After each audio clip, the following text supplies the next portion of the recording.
you will get into a fight. You will be in one or in between one or trying to stop one, and you will be outnumbered sometimes. You will have to throw out guys that are bigger than you sometimes. Sometimes you will have to throw out women. Women are the worst, guys. You may not know this, but women are the worst. I've thrown out many women. Sometimes you're taking out the boyfriend or whatever, or the brothers or a few guys, and they have women with them. They will hit you with bottles. They will hit you with shoes. They will try to kill you, basically. In fights in club, motherfuckers will try to kill you. So it's not a joke. It's not a tournament. It's very different. But I do think they complement each other. I've always told the bouncers I worked with that they should take martial arts when they have no training. Most of them don't want to. Most of them that have never done it don't want to. They will say, I know how to talk, I know how to street fight, I know when to hit a person, I know when not to hit a person, I know how to control people, which is that's what you basically do as a bouncer. You control people. You learn how to control other fighters even. You know, I've seen many trained fighters get their asses kicked in clubs, and not necessarily by bouncers. I mean, we've done it too, of course. We do it all the time, but I mean by other patrons that just street fight. I've seen boxers break their hands when they hit a person, when they hit a street fighter. I've seen many people try to kick and slip. I've seen people just get fucked up, basically, because they don't know how to street fight.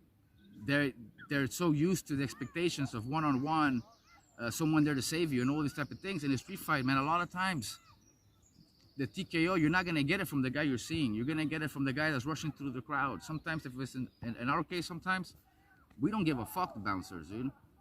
If there's one guy beating a bouncer on the floor and I see him, I'm not gonna get in front of him and be like, hey, let's fight. I'm gonna TKO him. I'm gonna run and I'm gonna TKO him without him even seeing me. And that's what street fighting is all about. Being unpredictable, catching people slipping. And that's what these drunk motherfuckers in clubs do. I mean, I put my money on the drunk street fighter that's never taken martial arts anytime over a martial artist who's never bounced or who's never really been in street fights. Martial artist, boxer, wrestler, whatever. If I had to bet, I bet on the street fighter every time because I've seen it many, many, many times. That said, us bouncers, we deal with both. We deal with drunk street fighters. We deal with drunk martial artists. We deal with sober martial artists or athletes sometimes that get into fights that are just in the club. Famous people, drug dealers, fuck, I mean, you name it. We deal with everything. We deal with the worst of the worst in clubs, especially, and it doesn't matter if it's a ghetto club or a nice club. I mean, the club I worked at in LA was Huntington Park. That's a really ghetto area. It's a ghetto club with ghetto people, a lot of illegals, a lot of gangbangers, a lot of these type of things. On the other hand, the club I worked at in Mexico was an exclusive club. So you deal with a different kind of crowd, but it's just worse in a different way, basically. But what I'm trying to tell people is if you're a martial artist and you really want to know what you can do, I think you should try bouncing.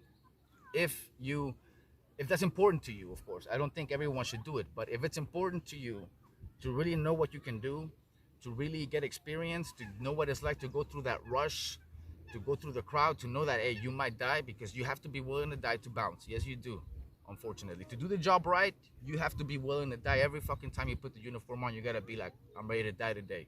And you gotta accept it. You gotta almost be suicidal. You gotta be a nut job to do bouncing work. And I'm saying that, yes, I'm saying that you have to be different. To be a cop too, you have to be a nut job to do those jobs, especially if you're working different in dangerous areas.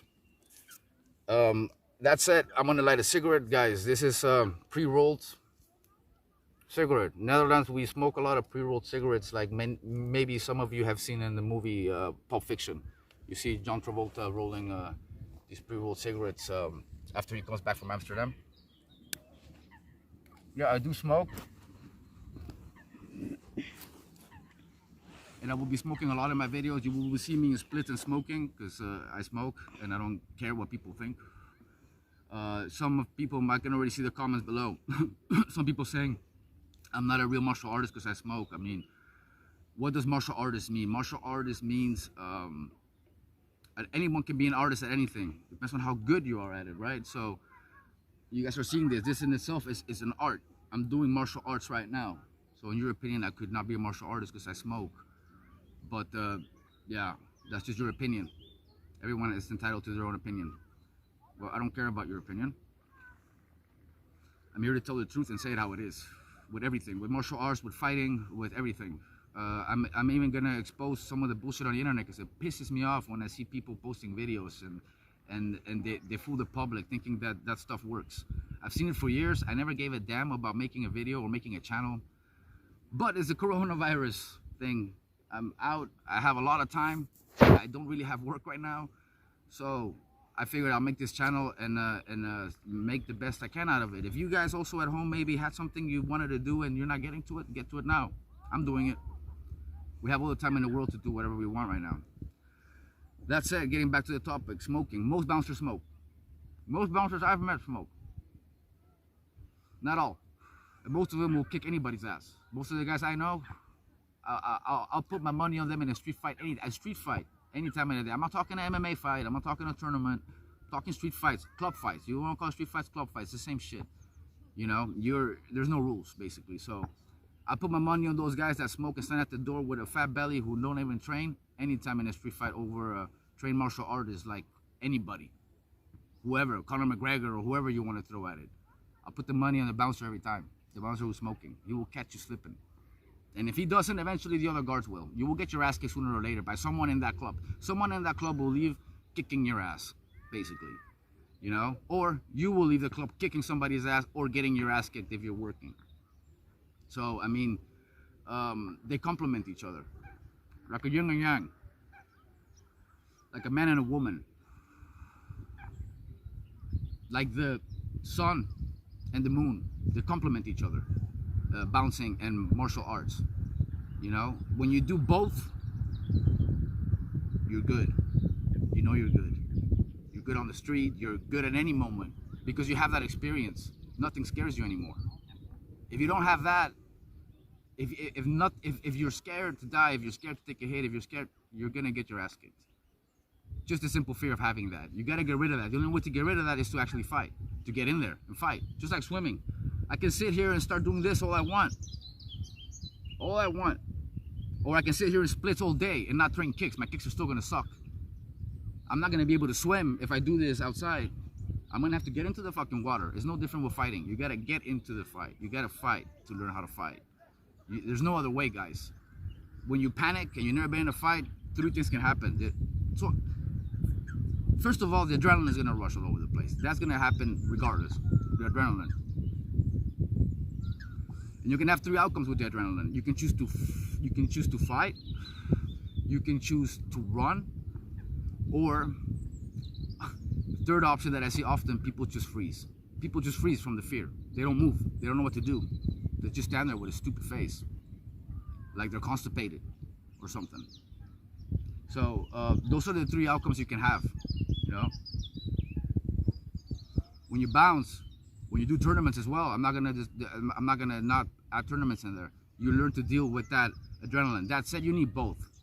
You shouldn't only bounce and you shouldn't only do tournaments. You should try both, in my opinion, to be really effective on the street as a fighter and to really know what works. You will find out in the club that a lot of the things that they taught you don't work, but you learn to tweak it up. You learn to modify it. You learn to know what works for you. The same thing if you're doing Taekwondo and you switch to Muay Thai. You go from Muay Thai to Taekwondo. You learn what they lack and you complement, and they both make each other stronger. It's not any different with these examples I'm giving with bouncing. So that's the truth about martial artists versus bouncers, or martial arts versus bouncing.